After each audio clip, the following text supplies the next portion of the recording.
Sean Finnegan, and you are listening to Restitutio, a podcast that seeks to recover authentic Christianity and live it out today.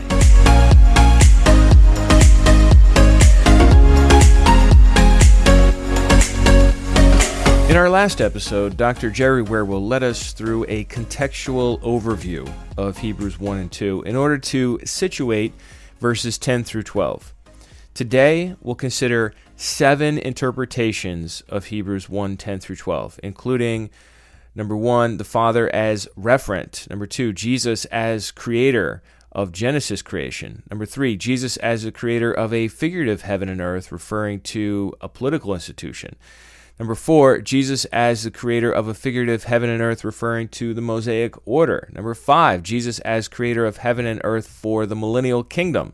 Number 6, Jesus as creator of new creation. And number 7, Jesus as the embodiment of God's wisdom. This survey should help shed light on the strengths and weaknesses of these views. And just fair warning, number 7, we only barely mention because we're saving that one, which is Jerry's preferred view, for our next conversation together, in which we'll get into much more detail. But yeah, positions 1 through 6, we're going to get into it, and it's going to be awesome. Here now is episode 450, 7 interpretive options for Hebrews 1, 10 through 12, with Jerry Wierwille.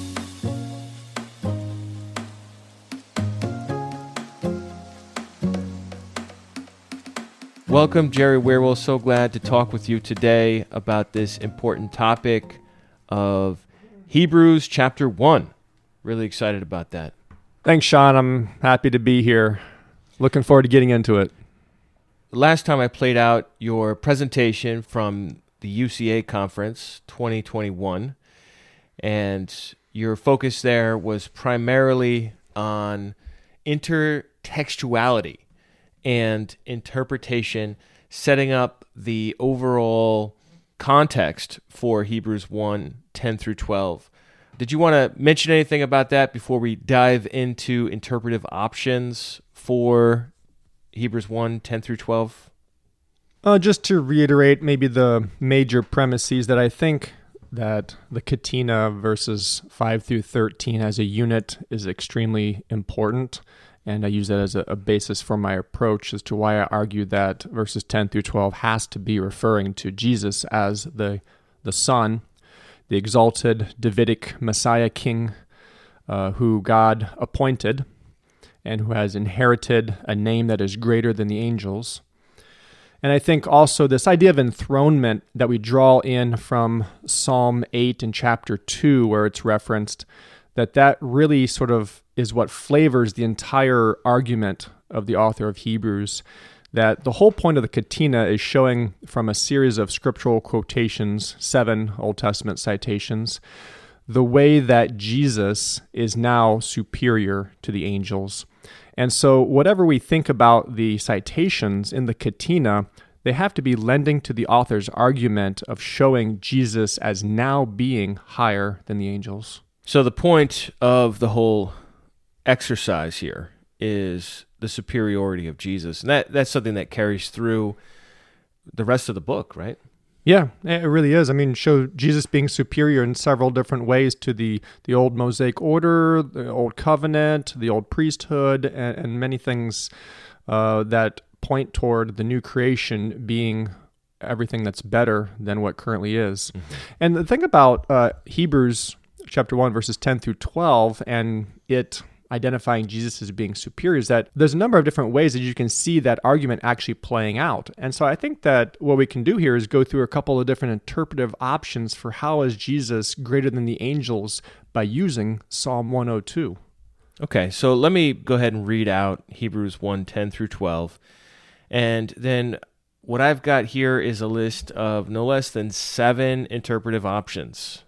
And what I'd like to do is hear your thoughts on 6 of those. And then next time we can look at the position that you think makes the most sense and explore that in a lot more detail, although we might at least just mention it today. So Hebrews 1, 10 through 12 says, "And you, Lord, laid the foundations of the earth in the beginning, and the heavens are the work of your hands. They will perish, but you remain, They will all wear out like a garment. Like a robe, you will roll them up. Like a garment, they will be changed. But you are the same, and your years will have no end. The first interpretive option I'd like you to comment on is the idea that I believe the Socinians originally held, that here we have a scripture referring to God, referring to Yahweh or the Father, and not referring to Jesus. And so if this is the case, then verses 8 through 9, it says, but of the Son, he says, and then it quotes from the Psalms. And then in verse 10, it says, and you, Lord, that Lord there is referring to God. So this is the idea that the Father is the referent in verses 10 through 12, and that this is, I don't know, a contrasting doxology or something where having said that Jesus is on the throne and he has loved righteousness and hated wickedness and that he's been anointed by God above everyone else, now the author is going to exalt God as the one who laid the foundations and the earth. What are your thoughts on this idea? I mean, obviously, this is something that you ruled out of court by your presentation, but please give us some thoughts. Yeah, according to my contextual and rhetorical analysis of the argument of the author of Hebrews, it can't be a referent to the Father, but this has been a position that has been taken by a number of people in the past. I might say I'm most familiar probably with Andrews Norton and his explanation in his book, A Statement of Reasons for Not Believing the Doctrines of Trinitarians Concerning the Nature of God and the Person of Christ. And in there, he talks about this being kind of a follow-up to the previous statement about Jesus being referred to as God, and that he has a scepter of righteousness, and he has a kingdom, and his reign is going to last forever, and that this is then a celebration of the power of God as the one who put him in that position and gave him the rule over his kingdom. And so it comes to be sort of like you mentioned, sort of this doxological eruption in the middle of the Catena. And I think the way that they try to argue it is that it's a grammatical connection looking to the most recent antecedent of the referent of the second person pronoun you. And if that you then reaches back to God, then it's sort of like follows that this would be about God, and it would match the original context of Psalm 102, thereby eliminating any sort of discomfort perhaps about trying to figure out how this could be applied to the Son. Right. This is something that the structure doesn't allow. Could you, in 30 seconds or something, just summarize for us what structural components disallow a change of referent here for the word you? Is it just that we have these little intro words on each one of the Old Testament quotes, right? For to which of the angels, or again, and of the Son, or but of the Son, and so on. Is that what we're looking at here? Just ever so briefly. I know we've already played this out, but just as a reminder. Yeah, just if you haven't listened to my talk from the UCA conference that was played in the previous episode, it really has to do with the inclusio, which is a rhetorical device, rhetorical literary device, where you kind of bookend a section of Scripture where you're handling a particular matter or topic. And then also there's a grammatical construction that seems to link together verses 10 through 12 with verses 8 and 9. The conjunction there, kai, playing part of this mende construction that then plays into an address to the Son. So if you want to listen more, I do a little more detail about it in the presentation in the previous episode. Now in verse 10, if it said but instead of and, would this, the Father as referent idea, have a leg to stand on? I think it would lend a potential contrast with the Son and the Father, but that would still not really mesh well with the overall argumentation that the author of Hebrews is laying out here, because his argumentation really doesn't deal with the Father. It deals with the Son and angels, right, and why the Son is now higher or superior to the angels. And to bring in God as a contrasting figure, it really, I would struggle to see how that really would apply to the argument. All right, so let's move on to a second option, with Jesus as creator of Genesis creation, and that's the idea of taking Hebrews 1:10, and you, Lord, laid the foundation of the earth in the beginning, and the heavens are the work of your hands, as referring to Jesus in his role of laying the actual physical foundation of the earth in the beginning.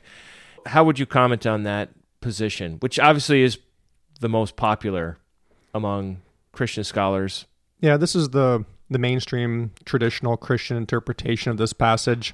And it has a few advantages in that it is very simplistic in taking the Old Testament reference in Psalm 102 and just directly applying it to Jesus and seeing a literal application at work. And so it's very straightforward. The logic that the author of Hebrews would then be employing through a literal application is that Jesus is actually the one who created the heavens and the earth, and the heavens and the earth are a type of figurative merism. It's like a figure of speech where you refer to the different poles of a topic, like life and death, or summer and winter, and it refers to all the changes and aspects in between those two. So heaven and earth deal with everything that is on the earth and everything that is in the heavens, and, well, that would include the angels. And so then the traditional interpretation is that, well, Jesus is superior to the angels because he created the angels, and therefore by his superior position as the creator above them, he clearly is superior to them. So that's the way that the logic is usually articulated. The logic that Jesus is superior because he's the creator of the angels, I mean, there's no problem with that logic. The problem comes in is, well, why is that so important in the author's katina?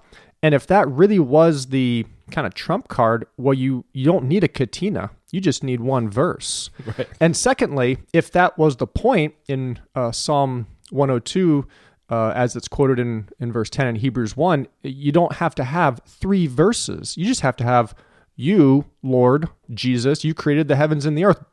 Case closed. I mean, you are supreme. But he doesn't. He goes on to talk about the heavens and the earth that are, and that they're going to wear away and they're going to perish. But that Jesus is eternal and has always been eternal, and therefore everything in the heavens and the earth are transient, and he is above them.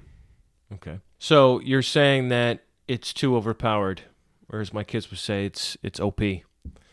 There's really no rhetorical reason if you think Jesus just is God in some Trinitarian way or Binitarian way. There's no reason to have all these verses. What are you laboring at? He doesn't do this to prove the Father is greater than the angels. That's just obvious. So if that's what he's saying here, then it's just too overpowered. Yeah, I mean, you're correct. It's really out of place because it doesn't segue through the different facets of the Son. It's kind of like I said, a trump card. You just sort of blows everything else out of the water. There's another component that is often included when the traditional interpretation is argued for, and that is that the author of Hebrews just has in mind that this earthly sort of ministry of Jesus and then his exaltation to heaven, and that's kind of the focus is this earthly Jesus who now returned back to his heavenly post, so to say, and that it's clear now that when he was on earth, maybe it wasn't clear that he was actually the creator or wasn't actually, superior to angels in his human form, but now being exalted to heaven again, he has returned to his place over all of creation, trying to put in this sort of human ministry component into the author of Hebrews, that he's not thinking of Jesus was eternal, but then became a human and was, subject to the transient order of the created heavens and earth, but then now has ascended and returned to his eternal place in heaven. So you're saying that's a reason not to think Jesus is the creator of the Genesis creation because of all that? Yeah, I think it's a foreign construct that the traditional interpretation uses to try to make sense of how the literal application could work. Exegetically, though, do you think there are problems with that idea? I mean, other than the superstructure. I mean, let me rephrase. let's say you're not Trinitarian or Binitarian or whatever. You're not seeing Jesus as part of God's substance or fully God, whatever. But you're looking at him more as an angel who is superior to the other angels. That kind of a position, call it Arian, pre-existence, Jehovah's Witness, lots of different varieties within that idea. What problems do you see for that position here? The traditional interpretation of this verse, I don't think suffers from any specific exegetical deficiencies, as though there's any contradiction at play or logical absurdity. I think it's more hermeneutical in the sense that the author of Hebrews is not trying to make that point. And to see the argument being that Jesus is simply Yahweh and the Creator, and he's deity, and therefore that's the point that the author's making, I think violates the purpose of the Catena and the overall context that we see from the beginning of chapter 2, where Psalm 8 is quoted, and as I argued for in my presentation, that I think that is really a dominating contextual influence for what the author of Hebrews is trying to substantiate with the Catena in chapter 1. Mm-hmm. Let's explore that a little bit, because I think this hypothesis that Jesus is a super angel is somewhat common in Unitarian circles, and I think bringing in Psalm 8 would really help with that, as it's quoted in Hebrews 2, and also recognizing that throughout Hebrews chapter 1, it's a little awkward to make Jesus an angel, like in verse 5, where it says, "For to which of the angels did God ever say, 'You are my son, today I have begotten you'?" So now you have kind of like a categorical statement that Jesus is not an angel in verse 5. And then verse 6, where it says, "Let all the angels worship him when he brings the firstborn into the world," it seems to be putting Jesus in a different category than the angels again. And then verse 7, of the angels, he says, "You're my winds and ministers and servants," but of the Son, he says, and so forth. So the contrast is between Jesus and the angels. The assumption, the hermeneutical assumption, as you pointed out, is that he's not God. Because if he is God, then what are we doing? Why are we laboring to exalt him and establish his place as superior to the angels? There's no effort done to accomplish that for the Father here in chapter 1. Let's bring in your other point from chapter 2 here in Psalm 8. How does that play into this understanding? Well, as you mentioned, the categorical difference is the author's aim in chapter 1. You have angels and you have the Son, and the Son is not it's not one of the angels that got chosen above the rest. And that's what Psalm 8, the point of it is in chapter 2, where the author quotes, and he talks about man, which is, humankind. And he says, "You made man lower than the angels. For a little while, you crowned him with glory and honor, set him over the works of your hands. You put all things in subjection under his feet." Now, the author of Hebrews is quoting Psalm 8 because he has in mind that Jesus is this exemplar man who fulfills this reference. Because it says, "Now in putting all things in subjection to him, he left nothing that is not subject to him," that is man. "But we do not yet see all things subjected to him, but we see Jesus, who for a little while was made lower than the angels." So I guess if you take that, you have to say that, well, Jesus was an angel or a spirit being, then didn't become one, and now has become greater than them. It's like he's going through all these changes that the author of Hebrews is really, I don't think he's trying to make that point that there's some sort of mutation going on with Jesus as the Son, coming from a category of angel and then becoming human and then becoming like this exalted human Messiah, Davidic king figure.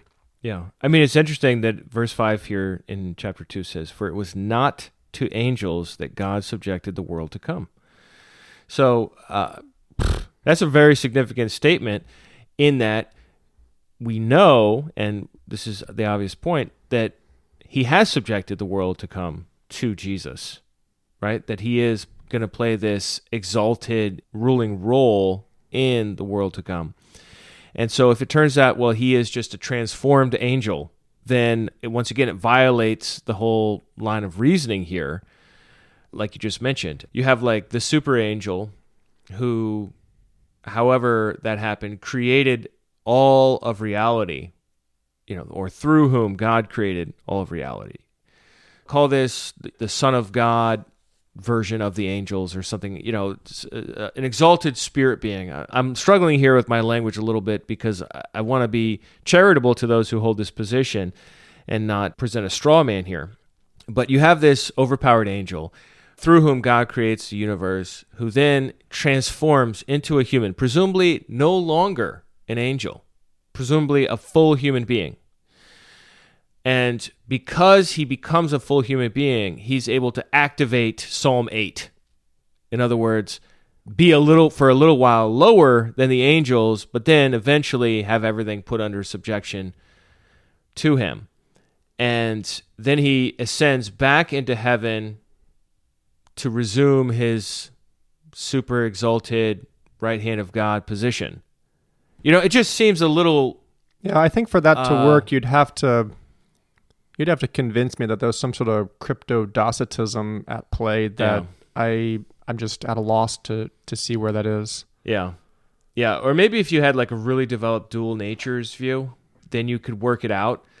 But if you do have a developed dual natures view, you have a lot of other problems as far as how is he a genuine human if he is really a spirit being in disguise, puppeting a human body or something. You know what I mean? Like there are lots of issues. I mean, you might be able to make it work in a philosophical construct type of way, but biblical evidence, you're probably going to fail. I don't think you'll find it there. Right. Let's move on to the next view. Did you have anything else to say on Jesus as creator of the Genesis creation? All right. So let's move on to the third interpretive option that we've outlined for this episode, which is Jesus as the creator of a figurative heaven and earth, referring to people and political institutions. And we could even potentially combine that with the next one, which is Jesus as creator of figurative heaven and earth, referring to the Mosaic order. But these are two figurative approaches where, once again, verse 10 says, "You, Lord, laid the foundation of the earth in the beginning, and the heavens are the work of your hands." And that this is actually talking about the institutions, I don't know, whether spiritual or on earth, that pertain to the age to come, or maybe his exalted position at God's right hand, that's what heaven and earth is referring to. Or that heaven and earth is referring to the law of Moses, because it does say later on in verse 12, like a robe you will roll them up, and like a garment they will be changed. So the implication is that they will perish, which is what it says in verse 11. Verse 11 says, "They will perish, but you remain. They will all wear out like a garment." So maybe you could present a little bit and critique these figurative positions about how Jesus is the creator of the heaven and the earth. Yeah, these two approaches to interpreting heaven and earth in Hebrews 1:10, they draw upon like some Old Testament figurative references where heaven and earth don't have a literal reference to the sky or the land, but are more like metonymies, where they refer to the people who live in the land, or the people or the ways that the cosmos has been ordered, and that's the Mosaic order kind of approach, or in the metonymy of the people who live in the land or who exist within God's creation as heaven and earth.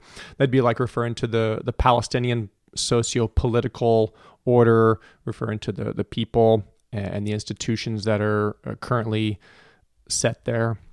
In looking at the political, socio-political order in Palestine as a figurative reference of heaven and earth, it's often, I guess, thought of in terms of maybe there's a reference in Isaiah 51 that is used, I think 51:16, where it talks about, "I have put my words in your mouth and have covered you in the shadow of my hand, that I may plant the heavens and lay the foundations of the earth, and tell Zion, you are my people." So here, the reference, plant the heavens, lay the foundations of the earth, are referring to kind of a reconstitution of God's people Zion here being the referent to Jerusalem, and by metonymy, God's people who dwell in Jerusalem, and that planting the heavens and laying the foundations of the earth are about ordering the socio-political structure by which God wants his people to operate. So you're saying there's a leg to stand on here? There is a figurative reference here that can be used to see a metaphorical or figurative use of heaven and earth. So just to basically lay the claim, and I agree with it, that the words heaven and earth, either in the Septuagint or in the Old Testament Masoretic Hebrew, they don't have always a literal referent. There is figurative uses of them. Mm-hmm. The question is whether or not the author of Hebrews has in mind this sort of figurative use when he quotes from Psalm 102, in which Psalm 102 doesn't really seem to be using a figurative referent. So that might be the weakness of this, and I think it's also the weakness of the other one, the other figurative use where it's referring to the Mosaic order. Now, I don't know. I'm willing to be challenged on this, but I don't know if there's a reference in the entire Bible where the Mosaic order is referred to as heaven and earth. There might be, but I haven't come across it yet. Mm-hmm. So if anybody has an idea about that, go ahead and put it in the comments. I bet you could find something in the Talmud, just because it's such a big corpus.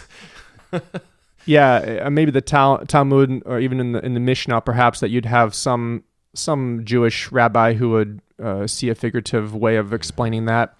But what I understand the main impetus is for this approach is that the big idea in the letter to the Hebrews is the way that the old order of the world, the old Mosaic order, the old covenant, is being done away with. It's perishing, and that through Jesus, there's now a new order and a new creation coming, and there's going to be a city that will not be shaken.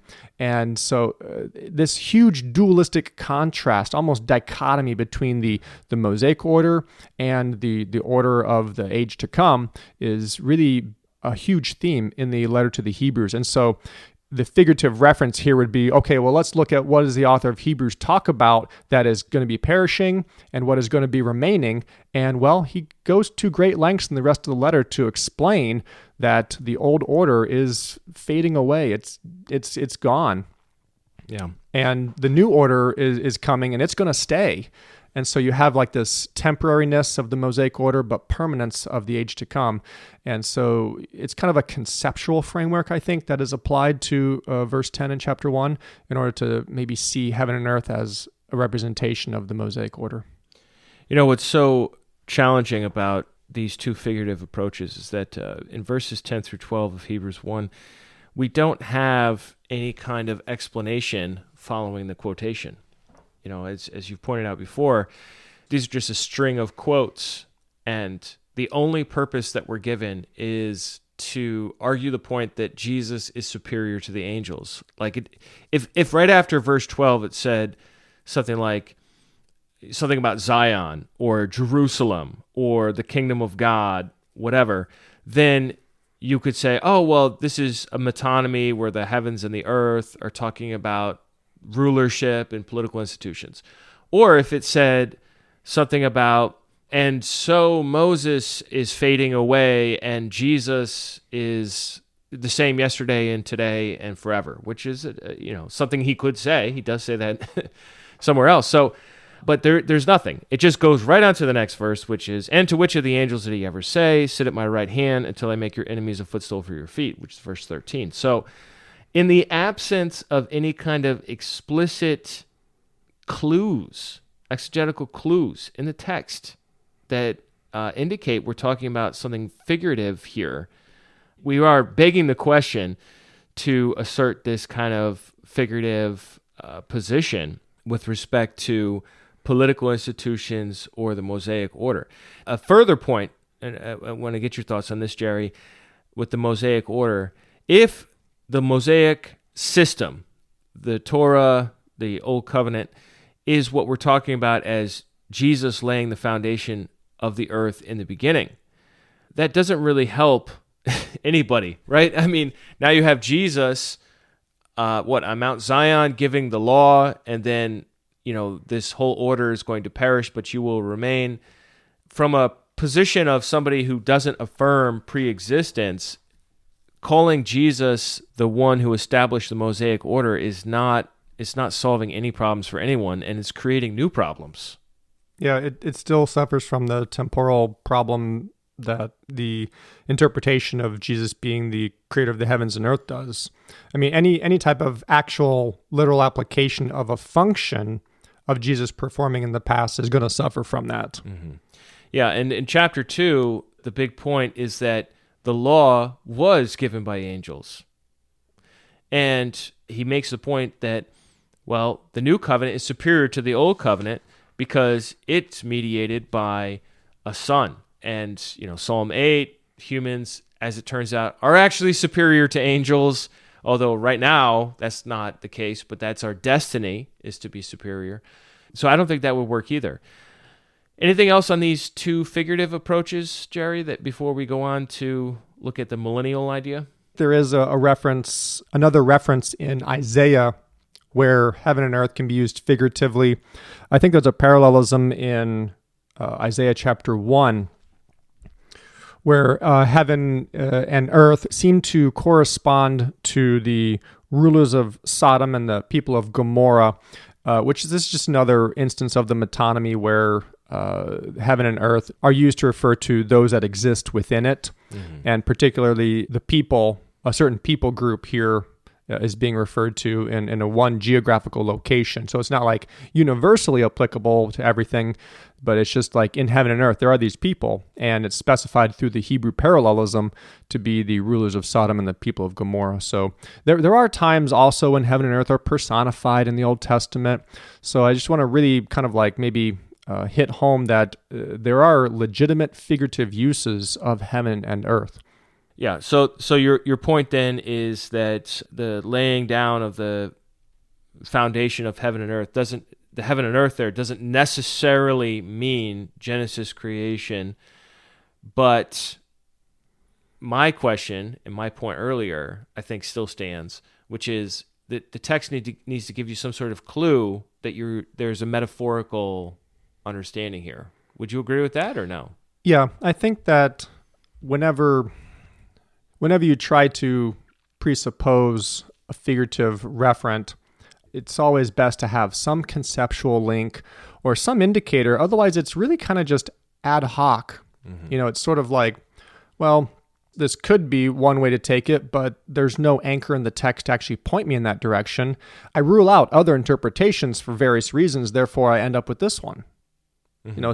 So it's a little bit, it's not arbitrary, but it's not as robust.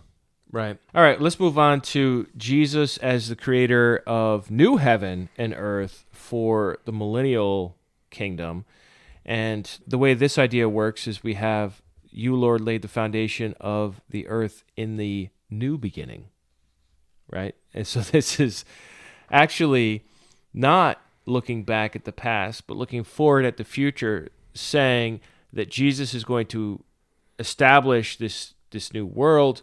And the reason why it pertains to just the millennial kingdom is because it says in verse 11, they will perish, as in the work of your hands, the heavens and the earth will perish, but you will remain. And so the idea is you have this interim period where Jesus creates this new, I don't know what, world or world order. I'm not sure how you would interpret it. And then it wears out, and then there's the eternal state after that.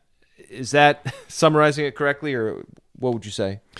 Yeah, this one would be more like the literal heaven and earth, the actual literal referent, because the order of the millennial kingdom and the structures, the power structures in that kingdom, that would be more like the third interpretation we talked about, where it's about the socio-political order. Okay. Yeah, that's about the coming kingdom and the socio-political order of the people in that kingdom.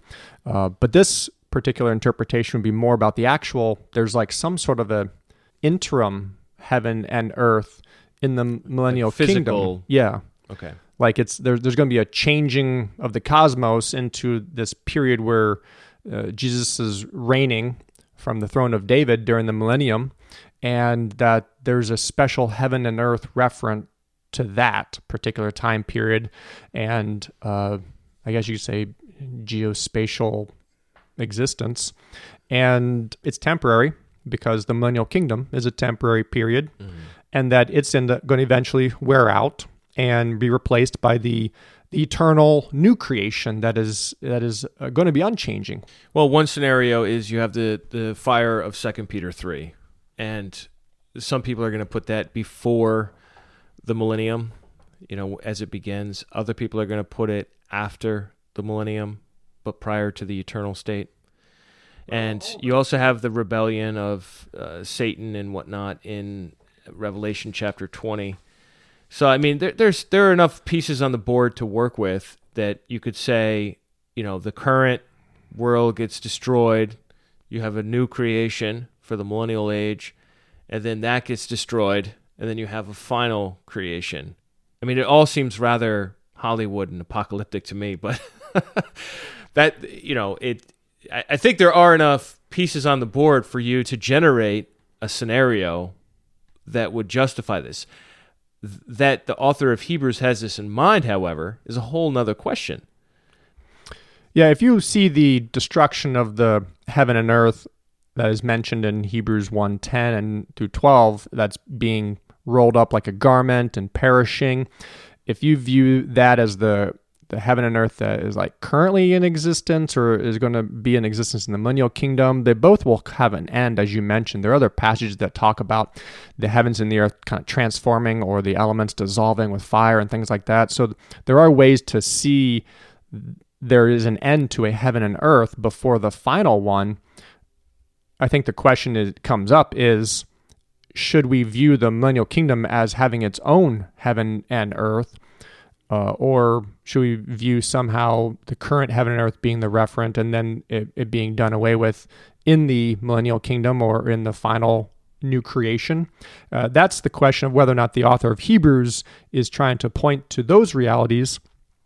But I don't think that you'll find in the scriptures any particular specific reference that there is a new heaven and earth for the millennium that's going to then pass away and give way to the new heaven and earth. It's kind of like new. Yeah, it's kind of like the heaven and earth that now are going to be destroyed or going to be transformed, if you want to use that language. Well, he uses the word of laid the foundation in Hebrews 1:10. So you laid the foundation of the earth in the beginning, the heavens are the work of your hands. So the millennium, it would be the new foundation that he laid. Yes. And then the perishing would be the cataclysm after the millennium, but before the eternal state. Yeah. But then you'd have to see that there's a new heaven and new earth in between the now and Revelation 21. Yeah. So there's going to be some sort of a new heaven and new earth, which I don't think that the scriptures talk about there being this sort of separate heaven and earth. There's the heaven and earth that currently exist in our age right now, which it seems will then be replaced or transformed, destroyed, remade. Because we use the words restored a lot to its perfection. The current heaven and earth in the age to come will be replaced by the new heaven and new earth, the new creation. It's a hypothetical scenario, I think, that to say that there's some specific heaven and earth that will exist between when Jesus returns and when the eternal kingdom and the new creation are finally brought about. Yeah, it seems to depend on a lot of other doctrinal commitments that are possibly questionable. And it also really reworks this word beginning here in verse 10, right? Yeah, well, there's a lot of different beginnings in the Bible. The arche can refer to the original creation of Genesis, can refer to the beginning of Jesus' ministry, can refer to the beginning of the fullness of times, the beginning of the kingdom. A beginning is a beginning. So I don't know, I probably wouldn't lay too much stock in trying to argue that beginning has to have a specific referent. It's just whenever something changes and you have the start of something new. All right, well, let's be pretty quick here on our sixth one, Jesus as creator of new creation. What do people mean when they say that, and what are the problems with that position? The idea behind this interpretation is that you take Jesus as the creator in a literal way, and then identify what is he creating, what heavens and earth, what is he's laying the foundation of an earth, and he's making a heaven, and what could that refer to? Well, the interpretation points toward the new creation, the new heavens and the new earth, of which it could be attributed to Jesus as the one who has the power given to him by God to bring about this new order of existence, this reordering or restoration of the world. Now, I think the problem is that if you read the quotation through, you find out that whatever heavens and earth are being created, they are going to actually perish and be done away with. And then there will be another one, but there's only one new creation. There's only one new heaven and new earth. Right. So it's like logically, I think you kind of just run into a roadblock with nowhere to go. Yeah. Typically in Paul, at least when we think about new creation, we are thinking about the economy of salvation, the bringing to the end of the old covenant, the establishment and inauguration of the new covenant, the opening up of access to God through Christ, his mediatorial role in heaven as our high priest. And so if we want to call all that situation new creation, then the idea that it perishes is just really problematic for the rest of the argument in the Epistle of Hebrews. Well, anything about new creation is supposed to be permanent and unchanging. Yeah. And so I think also to say that new heaven and new earth, that when we say new creation, it could be the new self in Christ. The body of Christ is called a new creation. But when we talk about new heaven and new earth, that's not the here and now. That's a future event, and with a specific target in mind. So I don't think trying to say that Jesus creating the new creation right now, I don't think that's what the interpretation is trying to posit, but I don't think that also is what heaven and earth can refer to. Mm-hmm.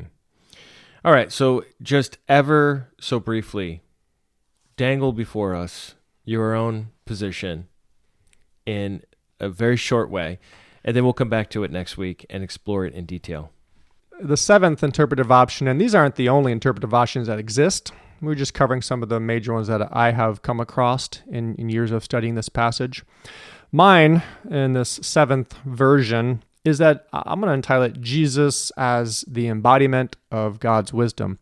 And I'm going to argue that I think that Hebrews 1:10-12, in drawing upon Psalm 102, that the author has in mind a literal application to Jesus, but only in the sense that he is being figuratively ascribed as the creative power of God, which was wisdom in the Old Testament. So Jesus is not the literal creator, but the application is being applied directly to him. So maybe the word literal probably is not the best word to use. I just use the word, it's being directly applied, but he is being described as being this exalted Davidic Messiah king who has been given rule over all of creation and has been invested with the power of God's wisdom, which was a tool and agent that God used in creation. And therefore, he is being able to be spoken of figuratively in a protological way, or speaking of sort of as being in the beginning with God. And he has now assumed that sort of role as being at the right hand of God and being placed over all of creation as God's vice regent. Hypostasized wisdom. Wisdom become human. I probably wouldn't use that word. Okay. It's more like, hypostasis or hypotization. Hypostasization. Hypostasization. The personalizing of an attribute.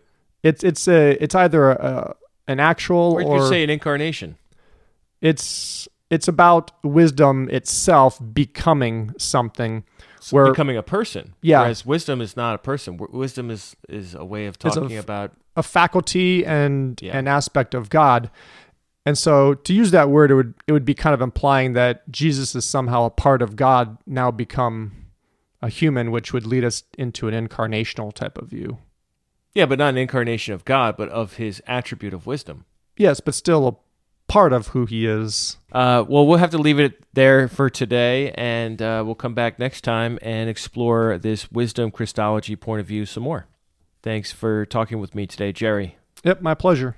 Well, that brings this episode to a close. Be sure to check out the previous episode, episode 459, on intertextuality and interpretation of Hebrews 1, if you haven't already listened to that. Because it does lay out a lot of the overall 30,000-foot perspective of this text.